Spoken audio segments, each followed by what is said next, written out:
Hi everyone, my name's Claudia and today I'm going to be taking you through how to prep for your photo shoot. So it's always super exciting when you're going in to plan your photo shoot, but there are some key steps that you need to take into consideration before you go ahead to make sure you can really make the most out of it. So by this point, I imagine that you might have already created your mood boards. If not, it's really important to do so, and in particularly creating a mood board of your location. So it's important to think about if you're shooting outdoors, indoors, in a studio or in a styled location. If you're shooting outdoors, you obviously have a few things to take into consideration, such as the weather, how you're going to shelter your equipment, not only your models, and if you're living in Melbourne like me, it's very hard to predict what the weather will be like. So it's always important to have a backup plan and have a designated sheltered area specifically for equipment. If you also choose to shoot outdoors, not only are you relying on the weather, but you're also having to think about what time of day you're shooting. So if you shoot in the morning light versus afternoon, it's going to be quite different. So have a think about what the natural light is like. Similarly as well, if you are shooting in an indoor location, even though it is styled, think about what your light sources are. Are they indoor lights that are overheads? Are they coming through a window? What's your lighting? And this is something that you probably will talk through with your photographer as well. Always do your makeup and hair before you get to a shoot that's outdoors, and even on location, because unless you've been there to scout it before, you don't know what the space will be like, and it's going to be very hard to do hair and makeup outdoors based on wind and a few other factors. So there may be some pros and cons with working outdoors versus indoors. Working indoors, you do have a bit more control and there's probably a bit more safety for things such as lighting and gear. But that said, you can still get some amazing outcomes outdoors. It just may take a little bit more planning. So if you're working in a photo studio, you'll have the fun task of picking your color backdrop. So think about what colors will contrast with your subject, what colors don't really fit in the color palette that you've gone for in your mood board.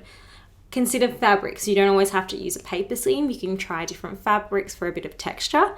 And also think about props. So a chair or a stool can give your model a bunch of different poses that they may not have been able to do standing.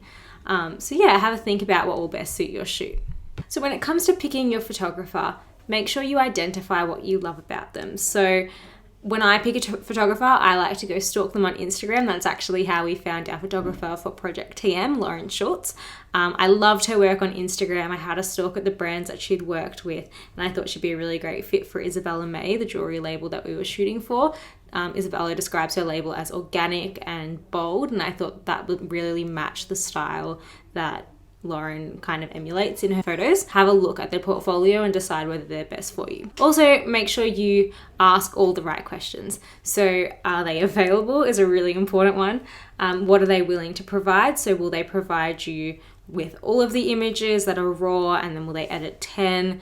Will they provide you with 5 selects but none of the raw? It's really important to figure out what they're willing to provide. Even lights. Do they have their own? Do they need you to find someone to supply them? These little things kind of all add up when it comes to the shoot day. Also, you may find someone that's willing to work TFP, which means time for portfolio. Generally, these are probably more emerging photographers, but still incredible. And they're willing to work on your shoot to build up their portfolio, but you still, even if you aren't paying them, you need to still check what they're willing to provide, because they may still only want to give you selects.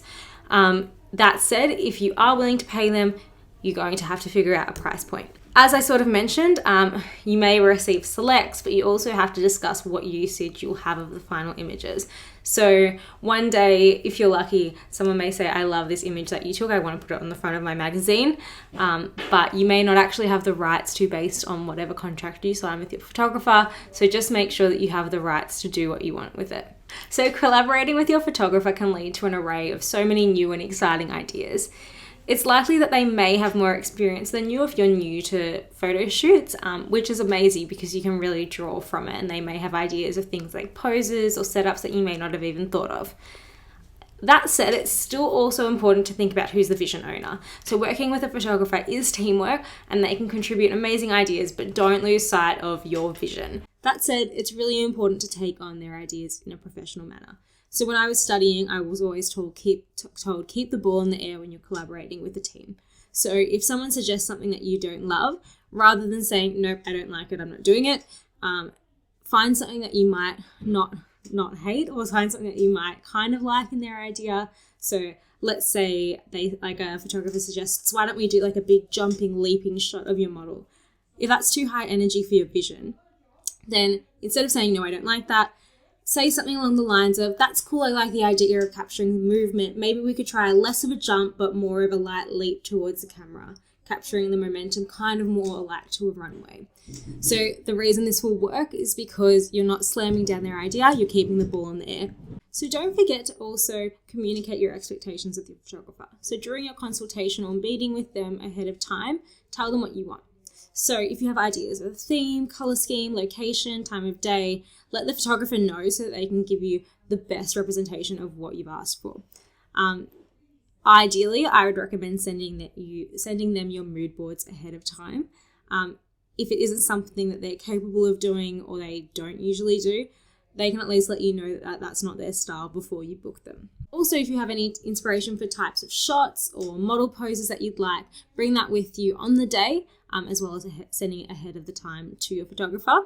Consider also whether you want mainly portrait or landscape shots. I've found that, especially working in marketing, I love a photo, but it's portrait.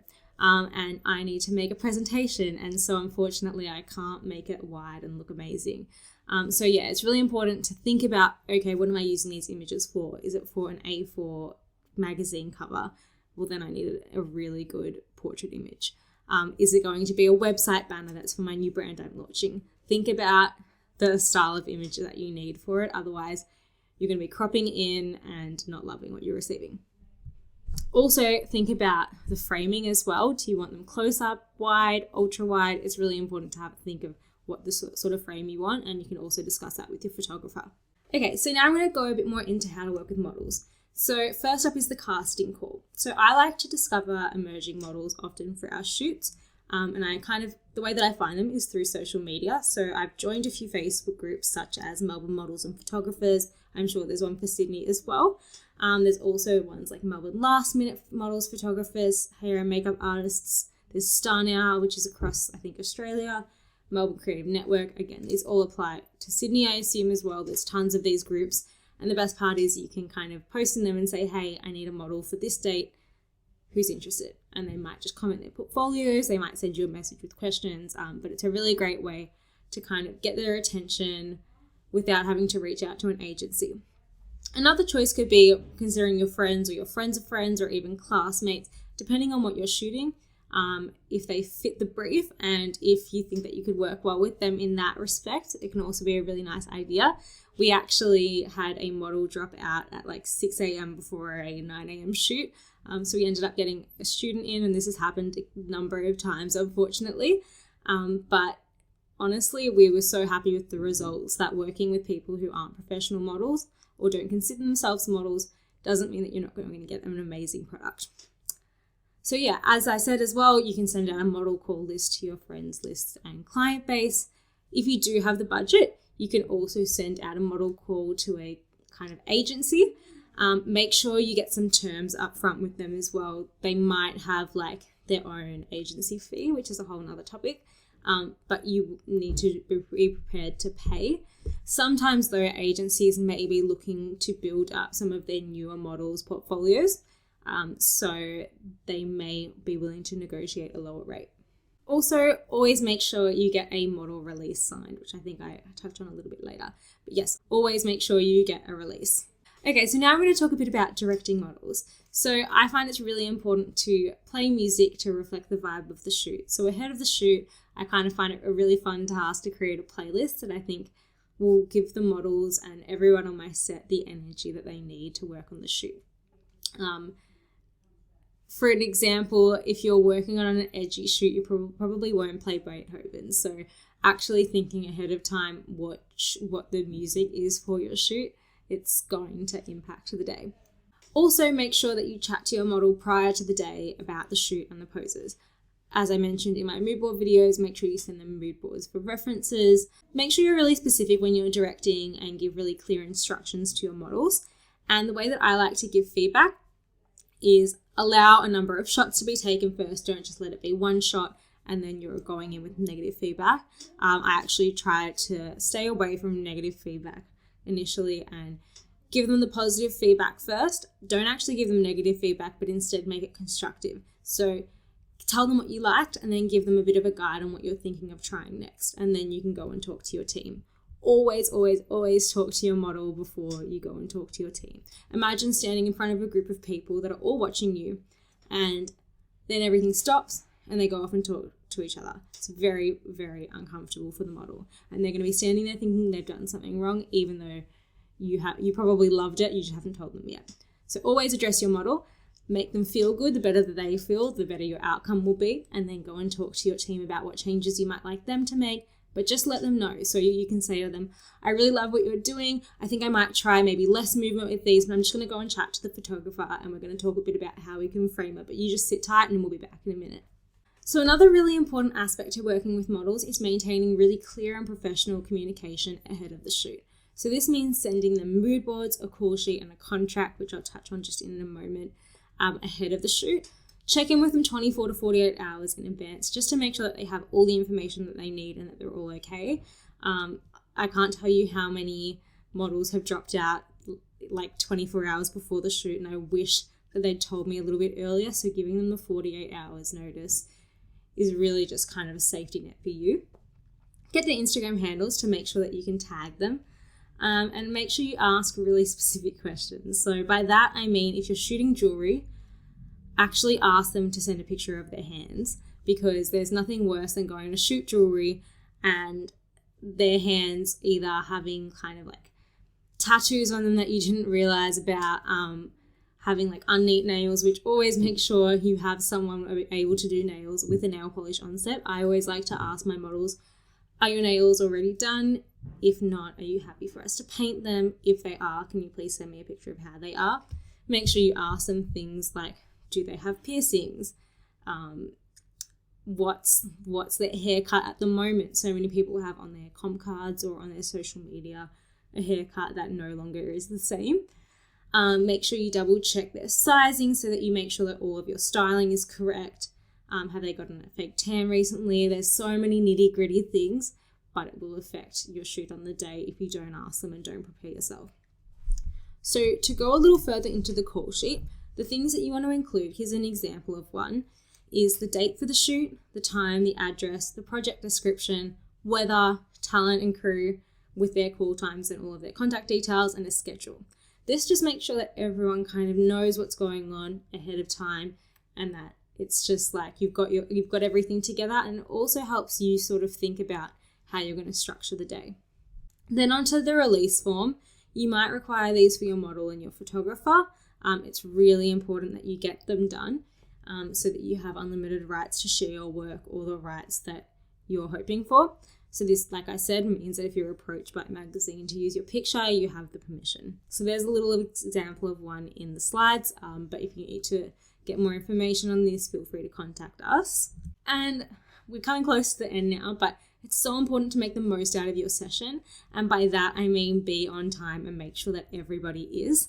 This is so important, especially if it's your own shoot, but if you're working on anyone else's, it is so frustrating waiting around for someone. And unless they have a fantastic reason, it can be very, very mood killing if everybody's sitting there with hair and makeup done and the photographer hasn't shown up, or the makeup artist is running 2 hours late but told you just on time. Be on time. I actually would consider having a first assistant director if you're a little bit worried about this. That's something that they tend to do in film more, but basically what they do is manage everything that's going on. They run the schedule. They'll collect all the release forms, the paperwork, and make sure that everyone's happy. They have the answers to what they need, every question that they have, and they kind of manage all of the production side of things so that you can focus on the creative direction side. It is quite hard to do both on your own, and you don't want to be going home to sleep at night and realizing that you forgot to get a model's release form. Also consider having a friend on board to shoot iPhone and behind the scenes content. It may feel like it's not as important as the final shot, but when you are building out your portfolio and when you are trying to pump up the launch of a brand or something like that, it's so great to have that content for your social media. always be kind and polite. I can't stress this enough. Even if you're panicking inside, do not take that out on your team. Again, it will affect the whole mood. Go take a walk and come back. Try to maintain your cool. The more kind and polite you are, the more you'll receive it and the better energy that you'll have. And also make sure that you have enough time for your hair, makeup and styling. So on that note as well, I like to pop my mood boards, stick them up on the walls around you, explain to your team what you'd like to achieve, have your first assistant, director, or even yourself get the team together when you're all there on the day, even if this is staggered, just before you start shooting. Give them a brief of what you're looking for, give them a brief of what you're excited about and how you kind of see the day going ahead. End it on a really high note and get everyone pumped. That way you can go into a straight and successful shoot. Also think about how many looks or images that you want to capture. Your time is precious on a shoot, and I would always over allocate your time. So if you think the hair might take, if your hairstylist says it might take 45 minutes, give them an hour. Always give a little bit more time just in case of any other issues, and then if it's going a bit under, they might need to carry over to the other, like hair makeup or styling. And lastly, make sure that you don't forget styling. So styling is an aspect that can be missed. If you're shooting like a makeup look and a hair look, still don't forget about what's kind of around the neck and down. Even if you are only shooting portraits, still style at least from the waist up. I would honestly just try to have a whole look styled, because you never know what image you may find more striking, what angles you want to shoot, and by only having one section that you're able to shoot, you're really limiting your photographer's kind of space and what they can shoot. If you can, hire a stylist. So you can call a stylist and see if they're available. If you'd prefer not to pay, you can also ask brands if you're able to hire their clothing to style in return for images or payment, and then reach out to your peers, so a fashion student if you're not one, and see if they would like to collaborate with you. So if you're looking for a place to reach out to your peers, make sure you're a part of the Facebook group Agency TM so you can do so. Also, when you're styling, it's not just the clothes. Don't forget about if you want any accessories. Are you thinking, do you need hair pieces, rings, bracelets? Just think about the whole look and always have more, so that way you can pop things on and take them off as you like. Similarly, always have a few different options of outfits to choose from. You don't want to be stuck with one option on the day. So generally have at least 5 to 6 options to work with. So that brings me to the end of my short little session on prepping for a photo shoot. There's so much more to tell, so please don't hesitate to send me an email with any questions that you may have. Thank you.